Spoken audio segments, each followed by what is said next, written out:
terkait jawaban mereka apa, masalah dari gugatan kita, ya otomatis mereka akan minta yang namanya rekopensi. Tapi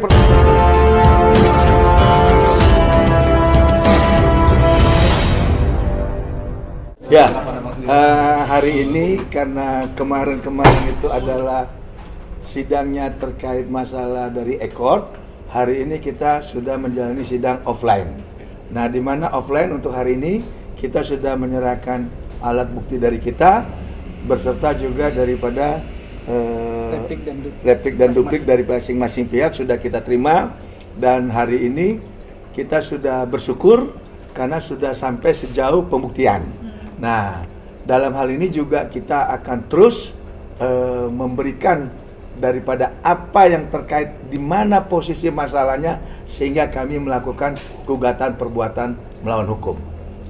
Bang, tadi yang dinyatakan dari pihak sana bahwa menyatakan penyerahan bukti yang diberikan tadi dari abang dari kopi ke kopi aja, Bang. Artinya tidak ada yang aslinya gitu. Nah, ini mempengaruhi juga seperti apa? Nah, kalau masalah kopi dari kopi itu tidak suatu yang masalah. Yang penting ada kesinambungan antara materi gugatan yang kita masukkan dengan alat bukti yang kita sodorkan.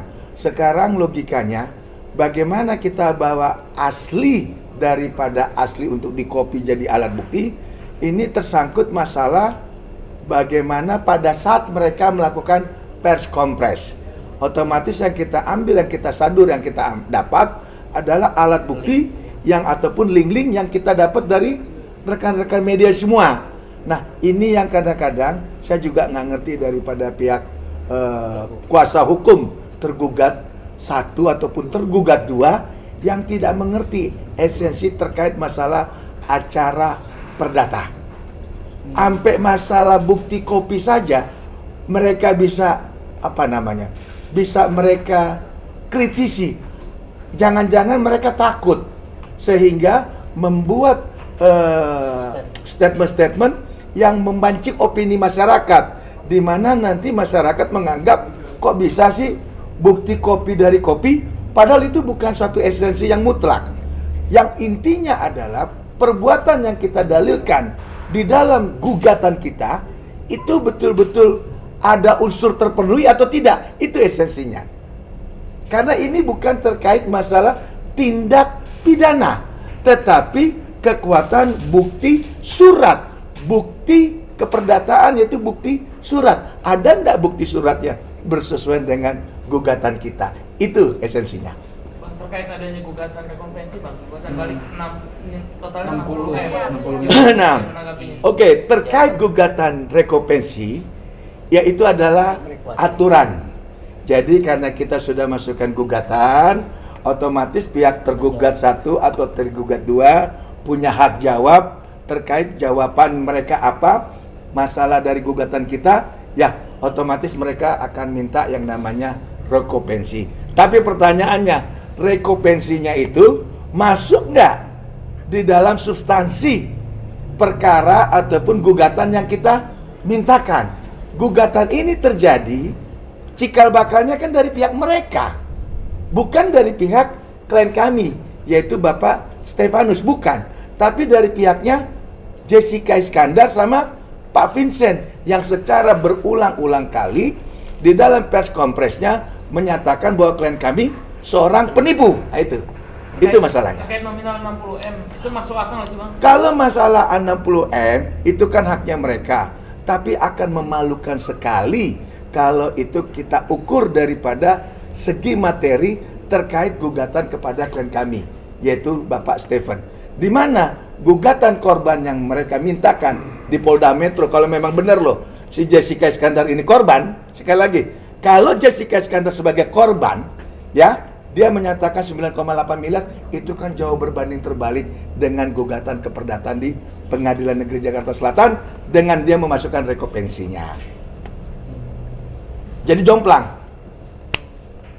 Materai pihak mereka juga masih menyangkal adanya pencemaran nama baik. Nanti kan videonya bakal diputarkan di sini. Betul. Nah, kita harapkan ini hakim nanti melihat secara utuh link yang mereka siarkan, yang mereka lepas di media tanpa adanya istilahnya apa ya, izin dari instansi terkait. Karena mereka sudah lapor ke Polda Metro, harusnya tunggu dulu Polda Metro Jaya. Polda Metro Jaya aja menyebutkan klien kami dengan nama inisial. Ingat ya, inisial. Waktu itu kalau nggak salah Bapak Julvan ya. Ya, Bapak Julvan Kadip Humas ya, Kabid Humasnya ya.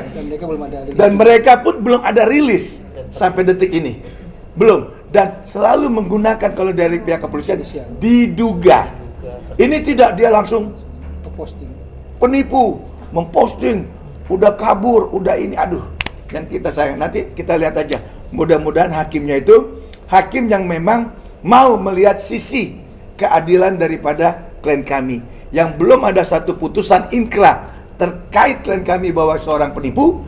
Ada seorang yang bernama Jessica Iskandar dengan Vincent vulgar pada saat press conference itu. Nah, kalau memang pengacara bilang tidak ada itu masalah pencemaran nama baik, dia kan bukan yang nilai, dia kan hanya pengacara. Apa sih fungsinya pengacara? Hanya mendampingi, hanya membela kepentingan klien, bukan mengambil satu putusan. Putusan yang adil dari mana? Hakim. Hakim. Bang Togar, saat Jejar dan Vincent bilang Pak Stephen penipu, respon Pak Stephen ngobrol ke Bang Togar seperti apa sih? Ada langkah hukum selain itu? Marah, makanya karena Pak Stephen itu di luar negeri, langkah yang paling gampang harusnya yaitu laporan ke polisi, pencemaran nama baik. Cuman kita ngerti kalau pidana terkait masalah pencemaran nama baik Undang-Undang ITE itu harus di pihak korban sendiri, yaitu Bapak Vincent. Karena beliau di luar negeri, cukup melalui kuasa hukum, melalui gugatan keperdataan. Sebenarnya kalau ini pidana sudah dari kemarin, orang itu naik tersangka. Naik tersangka. Saya ini praktisi hukum. Cuman karena Pak Vincent di luar negeri tidak datang, Pak Stephen di luar negeri tidak datang, nggak bisa kan, harus prinsipal yang melaporkan, makanya kita masukkan gugatan ke Pengadilan Negeri Jakarta Selatan. Saya yakin kok, kalau Pak Stephen ada di Indonesia dan melaporkan resmi, apalagi pendampingnya saya, kuasa hukumnya saya kan, nah pasti naik itu status. Ada kemungkinan Bang datang ke... Kalau kemungkinan kan kita bicara kemungkinan terakhir kan dia sudah bicara depan hakim, kemungkinan itu selalu ada. Tapi masalah kepastian, ya Pak Stephen sendiri dong yang tahu, bukan kita. Kita hanya sebagai kuasa hukum, hanya mengkanter daripada masalah hukum, mengkanter dari berita-berita yang memang kita duga tidak berimbang. Bang, terkait pihak polisi sendiri kabarnya udah menerima SP2HP. SP2HP, siap. Itu seperti apa? Dari pihak mereka. Pihak. Nah, kalau mereka mendapatkan SP2HP, itu adalah hal wajar.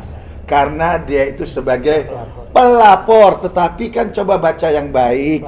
SP2HP yang mereka terima, ada nggak namanya Jessica Iskandar? Ada nggak?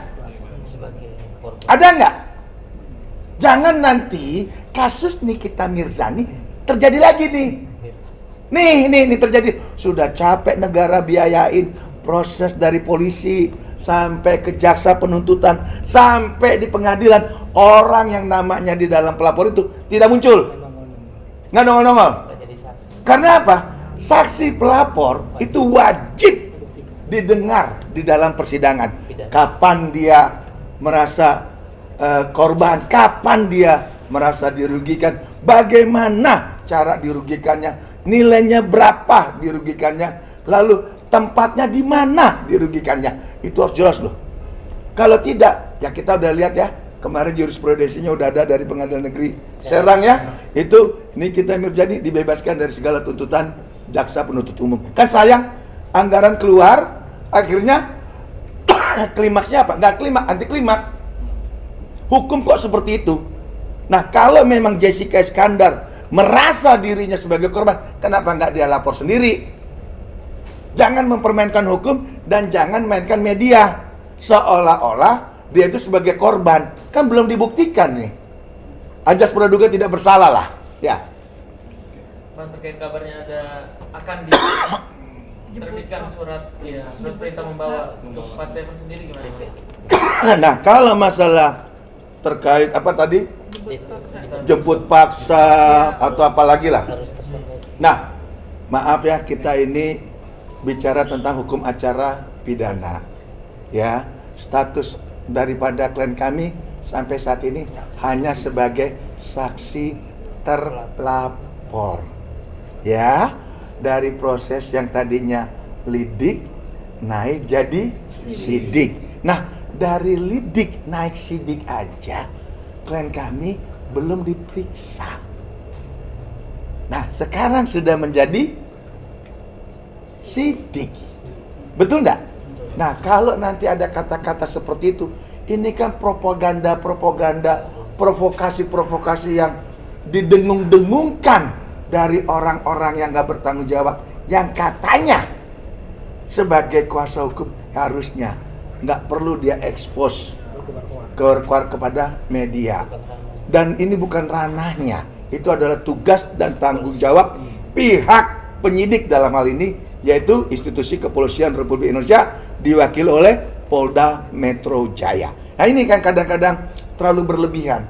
Contoh kasus yang kemarin-kemarin, LP orang diambil, ditarik-tarik, dibawa ke Mabes, dibawa ke Kapolri, bikin apa namanya itu, bikin dayu-dayu, meme, tolong Kapolri, tolong ini. Aduh, jangan begitulah. Ya, drama-drama ini nggak penting. Ini tidak drama, ini adalah masalah hukum. Kita ikutin sesuai pakem aturan hukum.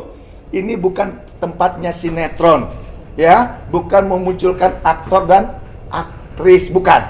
Ini masalah hukum. Dan ini bukan cari panggung, ya. Jangan dibawa-bawa ke dalam suatu proses hukum.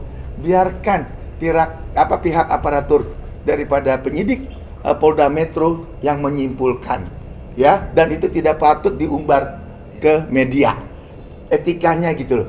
Dan mudah-mudahan ya organisasi advokatnya melihat tipe-tipe model-model pengacara gini ya, coba tolong dong diperhatikan, boleh nggak beretika nggak seperti itu gitu loh, ya. Yang seperti juga kayak kasus yang sebelah ya, itu terkait masalah hak pribadi, ranah pribadi diumbar-umbar di media, walaupun sekarang pelakunya sudah ditahan, itu juga nggak boleh. Kita ini ada yang namanya pengacara terikat dengan yang namanya kode etik dan rahasia klien. Rahasia klien itu nggak boleh diumbar-umbar ke depan publik. Itu yang esensinya. Bang, terkait Steven, emang alasannya manggil apa sih Bang? Ada 2 kali pemanggilan kabarnya. Nah, kalau klien kami tidak pernah ada kata mangkir. Ya kan sudah ada kuasa hukumnya. Dan kita juga sudah terangkan. Dan terkait masalah kenapa belum datang sampai detik ini, karena dari pihak Pak Steven sudah mengirim surat kepada pihak kepolisian, pelapornya dia nggak kenal. Pelapornya nggak dia kenal, teman-teman. Ya kan? Coba baca pasal 1 huruf 24-nya. Dibaca di kitab Undang-Undang Hukum Acara Pidana. Coba baca. Yang melapor itu adalah siapa? Yang memang korban. Legal standingnya di mana? Ini pelapor, ini terlapor. Pelapor tidak kenal sama terlapor. Terlapor tidak kenal sama pelapornya. Makanya klien saya bilang, abang, saya nggak kenal loh sama pelapornya ini bang. Ya udah kalau kamu nggak itu, coba kamu bersurat. Nah, dia sudah minta perlindungan hukum karena pelapornya dia nggak kenal. Dia mau ngomong apa? Dia ngomong apa sekarang? Kayak kamu nih ngelaporin saya, betul ya? Padahal saya nggak kenal kamu, ya kan? Boleh nggak? Kamu pernah dirugikan nggak sama saya? Enggak. Kok kamu jadi ngelaporin saya ke Polda Metro? Saya nggak kenal, saya tidak ngerugin kamu. Kok kamu mau disuruh-suruh orang lain? Padahal kasusnya kasus dia misalnya sama saya, ya? Masa dia ngasih kuasa ke kamu yang lapor Polda Metro, dan sudah kamu ngelapor, kamu diputus lagi. Kamu kan udah diputus sebagai kuasa, pakai lagi pengacara baru. Coba bayangkan. Kamu gimana? Sakitnya kan di sini kan? Bener ya? Bener ya? Nah itu esensinya, analoginya. Gampang banget deh. Jangan dibolak-balik kata mangkir. Bagaimana mau kita datang? Kausalitasnya nggak ada, hubungan legal standingnya nggak ada antara pelapor dengan terlapor. Jadi sekarang saya serahkan kepada pihak penyidik Polda Metro Jaya. Itu aja. Nah, berarti intinya kalau Pak Steven mau datang, jeda sendirilah yang harus melapor ke Dari awal saya sudah ngomong, dari awal terkait itu. Saya sudah ngomong. Kalau dalam acara pidana untuk membuktikan bahwa seseorang ada pidana, satu, somasi dulu. Somasi 1, somasi 2. Jadi jelas siapa yang merasa dirugikan, bagaimana dirugikan, nilainya berapa atau apa. Enggak ujuk-ujuk main laporan. Nah, ini pelajaran lagi nih masyarakat, ini edukasi ini dari saya supaya tidak kasusnya bisa berjalan. Kalau kalian merasa korban, lapor sendiri. Polisi itu manajemennya udah bagus. Ya, jangan laporan pakai orang lain, pakai pengacara, jangan. Ini pidana. Kecuali perdata. Boleh kamu dipakai kuasa hukum untuk menggugat, boleh. Mau bercerai, boleh. Tapi kalau kamu pidana, yang tahu kejadian itu kan kamu. Mesranya kamu, bagaimana cara orang itu nipu, bagaimana cara itu orang itu mencuri, bagaimana cara orang itu membunuh. Kan harus kamu yang melapor. Itu contohnya. Berarti intinya kalau dari pihak tidak berani, nggak berani laporkan sendiri, berarti ada tanda kutip gitu. Ya tanda kutip, dia hanya menggunakan kepolisian untuk menekan-nekan klien saya. Gitu loh. Jadi seolah-olah klien saya tidak menghormati hukum. Padahal siapa yang nggak menghormati hukum? Pelapornya aja orang lain. Masa yang mau keluar-keluar bukan orang itu. Malah si Pak Ibu siapa namanya nih? Artis itu Jessica. Bu, itu equal enggak? Equal enggak? Kan enggak equal. Hukum itu equal. Ya kan? Presumption of innocence harus dihormati. Equalitas before the law itu wajib, ajas itu kita hormati. Gitu loh.